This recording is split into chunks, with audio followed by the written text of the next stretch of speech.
So pretty funny checking in on the Suicide Squad Kill the Justice League game, and apparently it is doing worse than it possibly could have ever imagined. Apparently it hasn't even reached the peak player base that I guess the Marvel's Avengers game did, which, as we all know, was a complete disaster. Hell, didn't it get the studio that made it shut down? I can't recall. Don't quote me on it, but I'm pretty sure they did. So apparently the one good thing to come out of this game is so bad, not just like the whole woke stuff or the dialogue and the feminism and all that, everything else that you could have debates about the credibility of whether or not that's the worst part of the game. But what's funny to me is that there are so many other elements, the fact that it's a live game where you have to be connected to the internet, that if the internet goes down, the server goes down, you can't play a single player game on your own at home. Like, it's stupid, it's asinine. Why would you ever do that? But the fact that they have actually driven people back to Batman Arkham Knight. Apparently, there's been a surge in players going back to play Batman Arkham Knight, which is really funny because I was actually going to do a video on this a couple days ago. I had more sources brought up, but long and the short of it is, apparently the crew at Rocksteady didn't have the knowledge about this Batman or didn't have all the information to go with it, to connect the two, even though they exist in the same Arkham universe. They're not actually the same Batman. It was just a cluster, guys. They just didn't get their information right. And they produced this game that was subpar. It had a lot of issues, and people apparently are going back and saying, nah, screw this, we're going to go back and play Batman. So on top of this, there's a lot of things we're seeing in the industry lately. Interjection of politics and ideology, that we've seen that for years now. That's unfortunately kind of the status quo for a lot of the way that this industry is being run. Things like this, where they are taking parts out of games that are being remastered and saying, this is problematic now, so now we got to get rid of this. I mean, hell, we've talked about this before with the Witcher that's being remade, the first game that they're doing a remake on, where they're going to take out the problematic parts. Well, in the Final Fantasy VII Rebirth, they're apparently taking out a scene where Cloud steals a pair of panties out of her drawer or something.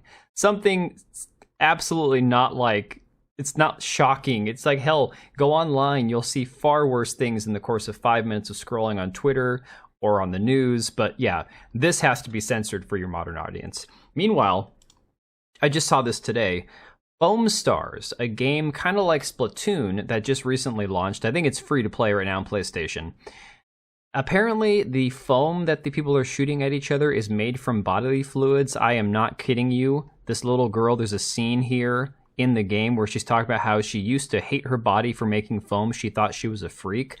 This is the kind of crap that we're seeing nowadays, but for some weird reason, other stuff has to be censored. And I'm telling you why.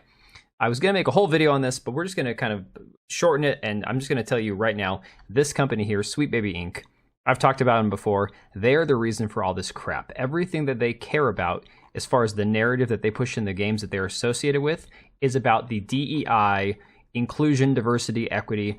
God of War Ragnarok, they were attached to that. That's why you had race-swapped Norse gods. Alan Wake 2, people said it had woke parts of it. I don't know. I have no idea. I never played it, so don't quote me on that. That's not my opinion. This is just what I've heard. Spider-Man 2, a lot of the LGBTQ agenda, the deaf minority graffiti artist character, side character you play, making Mary Jane ugly. The gal that actually is one of the heads at Sweet Baby Inc. was associated with Spider-Man 2 with helping the narrative push on that game. So the funny thing is, you can see all of their clients, and actually there's more than just this list. It's not just this list, because they were associated with Insomniac, which is owned by PlayStation, and Insomniac's not even on this list here. So Electronic Arts, Xbox Game Studio, Ubisoft, Square Enix, Warner Brothers, all of these games, right? All these studios, Wizards of the Coast. This company has partnered with to help them craft this inclusive narrative, which is why we're seeing a lot of this really crappy modernization of all these games. It's terrible. On the flip side, this game, Stellar Blade, that everyone is like freaking out about online because it's finally a developer, a Korean developer, that's like, enough is enough. We are going to give the customers what they want. We're going to give these guys a bootylicious girl that looks great from behind in a kick-ass game with amazing graphics, fun combat, and you don't have to look at some androgynous character in the meantime. And the funny part is the developer, he has doubled down on the fact that they used a Korean model. They had a very beautiful face rendered for the model. They put the two together. They created a game that they figured the players would love. They realize that that's the important part of marketing a game, is that you want to give the customer what they want, all these things. And the funniest part now is I'm kind of glad that I didn't do a video of this before, because the developer recently, I think this came out 15 hours ago, he said that they actually put special attention on the female lead character's back to make sure that that's the part that looks the best, because it's what you're going to see the most time. It's like, this is a guy who actually gets it. This is somebody who gets it, okay? Now, this dude went around New York showing screenshots of this game to your average people, your modern New Yorkers. And this is fantastic. It's like a minute and a half long. I'm just going to play it all the way through, let you listen to it. Hopefully you're watching and you can see what these people look like. Otherwise, you're missing half the fun.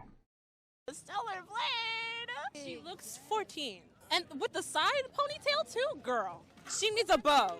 She looks like she's 16. Oh, hell no. It looks nothing like her. It's like two different people. It's perfectly fine to have an animation style, especially in a game, but when you're appropriating someone else's image and then changing it, it becomes an issue. She needs a little bow, and she's on her way to middle school. I just don't get her at all. Like, that nose... The nose is very different. Yeah, that nose is definitely not Asian. She's Asian. They took a white woman and supplemented some white woman DNA into this girl to make her a little more white. Because that is not what I just saw. She just looks bland to me. How old do you think this character looks? A lot younger. I don't know, like they took away like what was unique about her. If you're working on the physics of the way her body moves rather than the physics of the actual game, which you can see in there does not look great, that's how you know that you've messed up. Jesus. Seems like they're over-sexualizing her. Yeah, definitely over-sexualizing her. Stellar Blade. Now again, before the video finishes, I have to put a point out here. These are all people probably in their 20s and 30s. A lot of them look like college students in New York. We've got the androgynous looking people. We've got the overweight minorities with the green hair, the nose rings. These are the people saying she's bland, she looks like a child, she doesn't look real, the game looks like crap, it's over-sexualized. This is the people that the game is not targeted to. That's the title of a game that would do this. That's the title of a game that would do this. I think it's just men that's never touched a woman in their life not knowing what the fuck they look like. And so they're like, this is what women in my video games always looked like. So why are we changing it? It's like, because it's not real, bro. You're living in a fantasy. Wake up. This isn't the Matrix. I think that's the best place to end right there. That face, the way that she looks at the camera, the way she sounds, what she says, sums it all up for me. She's not the target audience. The game's not for her. The game is for the actual gamers out there. And people like her are the ones who go on to work at Sweet Baby Inc., and they're the problem with the industry.